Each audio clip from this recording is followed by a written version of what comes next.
Welcome back, guys, and if you're new here, thanks for stopping by. So as you can tell, we're not out on the river fishing today.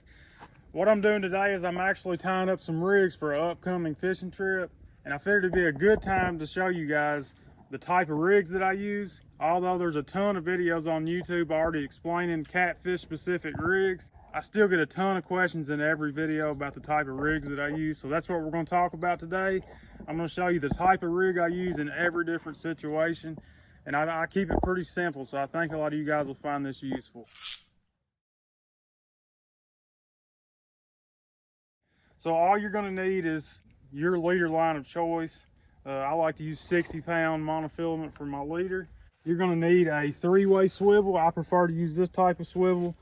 Now the kind of 3-way swivels like you find at Walmart and stuff like that with the circle in the middle, I'm not a big fan of those because they can actually cause a lot of tangles, and if your line gets wrapped around that circle in the middle, it can actually cut your line because of the sharp edges. So you're going to need a good quality 3-way swivel. I think they call these 3-way crane swivels, but they do a pretty good job of not tangling up.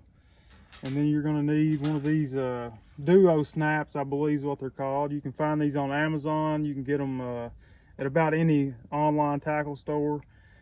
You're going to need your hook of choice. I like circle hooks. I like to use 8/0 circle hooks. There's a couple different kinds that I prefer, but 8/0 circle hook for me is the one I use 90% of the time. And you're going to just need a bank sinker or your choice of sinker, whatever you like. So I'm going to start out by pulling off about, I don't know, probably 18 inches of this leader material here. And the length of this will vary a whole lot depending on what you're doing. Now this rig I'm going to tie up right here, I'll probably be using to suspend fish or anchor fish with, so we're going to keep it kind of short. So the first thing we're going to do is we're going to tie on our circle hook. I use a little different knot than a lot of you guys may have seen before. This is actually called a Snell knot. It's really important. I say it improves your hookup rate a huge amount. I've been tying my Snell knots a little different than I've seen most people tying them, so I'm going to show you guys that today. So we're going to take the end of our leader line and stick it through the back side of our hook, and we're going to leave about 1 inch hanging out that way. And then we're going to take the other side of our leader line and we're going to run it through the front of the hook and leave about 1 inch that way. So we have basically a circle that we made, 1 inch coming out this side, 1 inch coming out this side. So we're going to hold this part of the circle and that tag line that we ran through the front of the hook, we're going to hold those two. And we're going to take the piece of line coming out the front side of the hook and we're going to make 7 to 10 wraps. And you don't want to make these wraps super tight just yet. We'll tighten those up later on, but you want to do 7 to 10 wraps. And so now we're just going to pull this out straight. So we have basically a loop coming off the back side of the hook, and we still have that 1 inch of tag line coming out of the front. The way I use it is I hold this part straight and I grab it with my teeth and just pull that tight. And that is a very, very simple knot to tie, but it's very, very effective. This knot will not back off like some of the other Snell knots do. You can actually cut this tag line completely off and never have to worry about it slipping through. So that's the kind of Snell knot that I've been using lately. If you haven't tried that, definitely give it a try. I think you guys will like it, but I can't take credit for the knot because I actually learned it from a YouTube video. So I'll put that YouTube video in the description on this video if you guys want to check that out. The next thing we're going to do is we're going to take our 3-way swivel and we're going to tie that onto our piece of leader material. Well, now this is where our main line is going to attach. This is where our hook line is going to attach. So we're going to tie our hook on here, and I either use a tri-lean knot or a improved clinch knot. I'm just going to use an improved clinch knot here.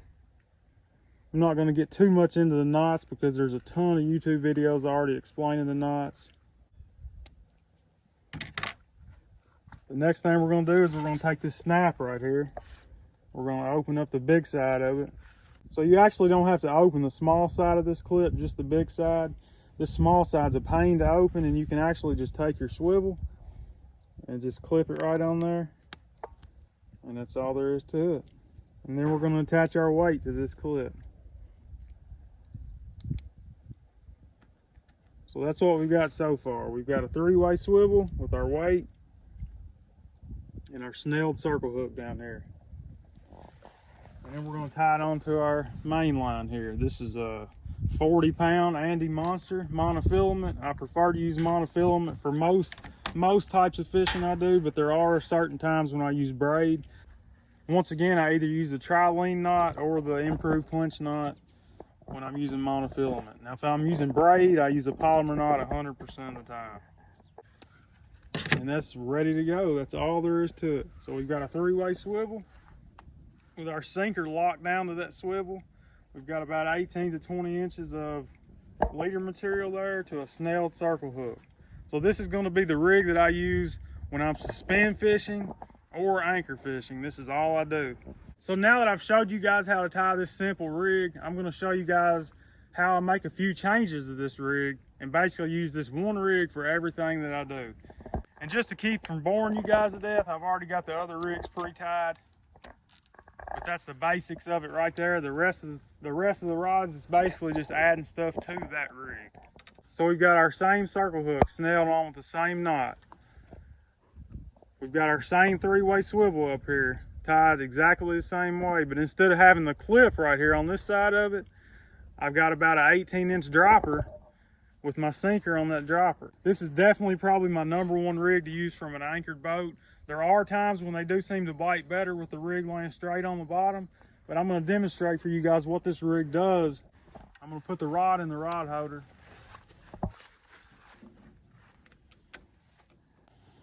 So here's how this is going to work, guys. Your sinker's going to lay on the bottom, and the current is actually going to hold your bait up off the bottom however long that dropper is, give or take a little bit.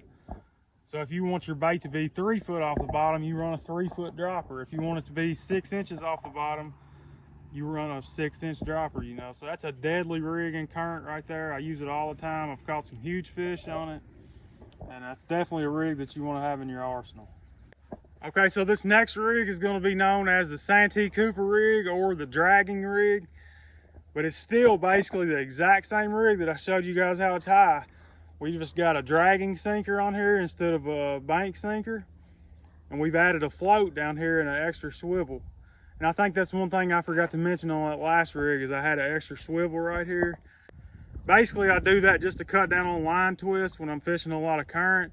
I don't always put an extra swivel in there. Basically, when I pre-tie rigs, when I have plenty of time sitting at home tying rigs, a lot of times I'll put an extra swivel in there. And I like to adjust my peg float size depending on my bait size. Now, this is a medium-sized peg float. That's good for like a skipjack head, a gizzard shad, something like that. But when I go to a huge bait, like a whole skipjack or something like that, I'll put a double hook rig on here with a 2.5-inch oval peg float, and that'll float that whole skipjack up off the bottom. So here's the last rig I'm going to show you guys. This is the bumping rig. This is the same rig that I use every time I'm out drifting, bumping for catfish. It's very simple. It's basically the exact same as the 3-way rig that I showed you guys. The only real difference is I've got braid on this rod. Braid's pretty much a must when you're getting serious about bumping for catfish. So as you can tell on that first rig, I had my hook line coming off of this side of the swivel, and my sinker line was coming off the small part. Well, I do just the opposite on my bumping rig. I think it gives you a little better angle on your hook line, and I also think it allows you to feel the bottom a little bit better. But if you're not familiar with the technique bumping, it's basically when you either anchor or slow your boat down in the current, and you're actually walking this bait out behind the boat, using the current to let it pull your bait behind the boat. So you might start out 20 foot from the boat, a few minutes goes by and your bait's 100 foot behind the boat. It's a great way to cover water and find fish. And when you're holding the rod in your hand and that fish bites down, it's an absolute blast. My favorite part about this rig is, say I wanted to take this anchor rig right here and go drag with it. Well, basically all I have to do is take this weight off, put a dragging weight on, and then put a peg float right there, and I'm ready to drag. If I want to go back to anchoring, I can change my weight, pop that peg float off, and I'm back to anchoring. And the same thing goes for the 3-way rig. All I have to do to make a dropper rig out of this is take this clip off, tie a dropper on, bam, I got a 3-way rig. So it basically just saves you a lot of time out on the water, keeps you from having to retie all the time. Now, something that has become really popular over the past few years is sinker slides.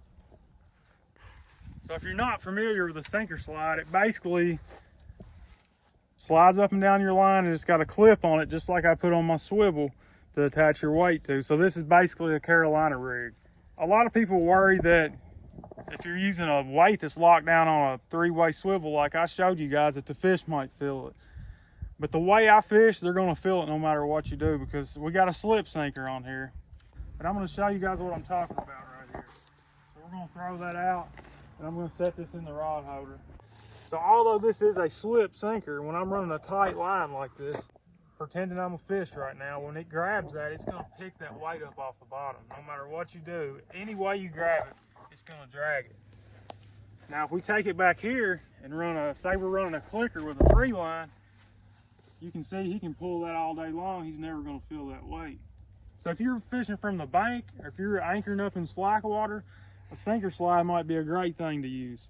The way I fish, it's not gonna make any difference, because like I said, I run my reel lock down. So those are just a couple reasons why I prefer to lock my weight down to this three-way swivel and this clip.